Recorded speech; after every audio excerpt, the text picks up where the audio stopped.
नमस्ते छात्रों।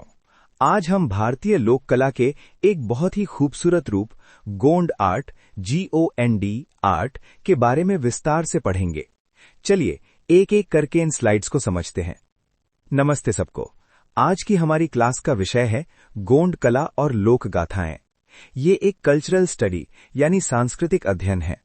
हम जानेंगे कि कैसे ये कला सिर्फ चित्रकारी नहीं बल्कि भारत की एक बहुत पुरानी सभ्यता की कहानियां हैं। सबसे पहले समझते हैं कि गोंड कला आखिर है क्या। देखिए, ये एक प्राचीन लोक कला है जिसे मुख्य रूप से गोंड समाज की एक उपशाखा प्रधान समुदाय के कलाकार बनाते हैं।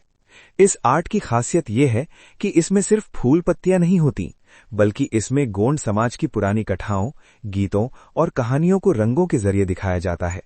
सदियों से प्रधान समुदाय के लोग ये गीत गाकर अपने देवी देवताओं को प्रसन्न करते आए हैं।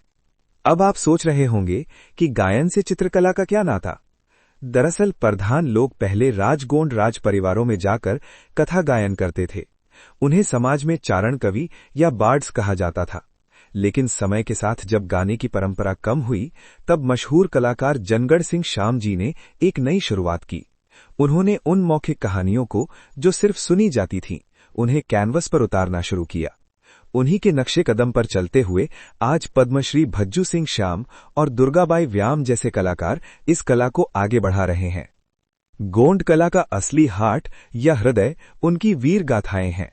इन चित्रों में आप गोंड राजाओं की बहादुरी, उनके प्रेम और उनके जीवन के किस्से देख सकते हैं।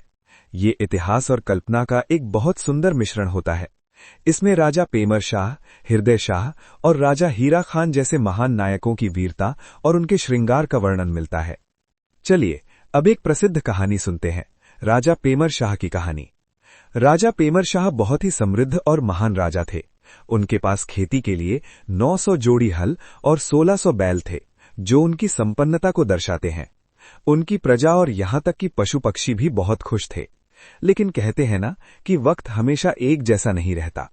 उन पर बड़ी विपत्ति आई और उनका सब कुछ छिन गया।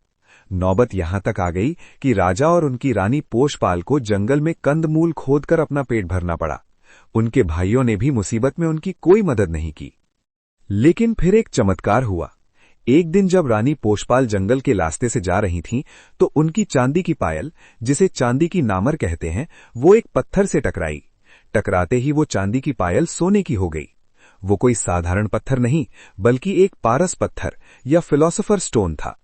उस पत्थर की मदद से राजा और रानी के दिन फिर से बदल गए और उन्होंने फिर से एक बहुत ही भव्य नगर बसाया। कहानी यहीं खत्म नहीं होती। राजा पेमर शाह के पुत्र हुए हृदय शाह। वो काफी जिद्दी स्वभाव के थे। एक बार उन्होंने जिद पकड़ ली कि उन्हें सोने के ऐसे जूते चाहिए जिनकी शक्ल दिल्ली के रूम बादशाह जैसी हो।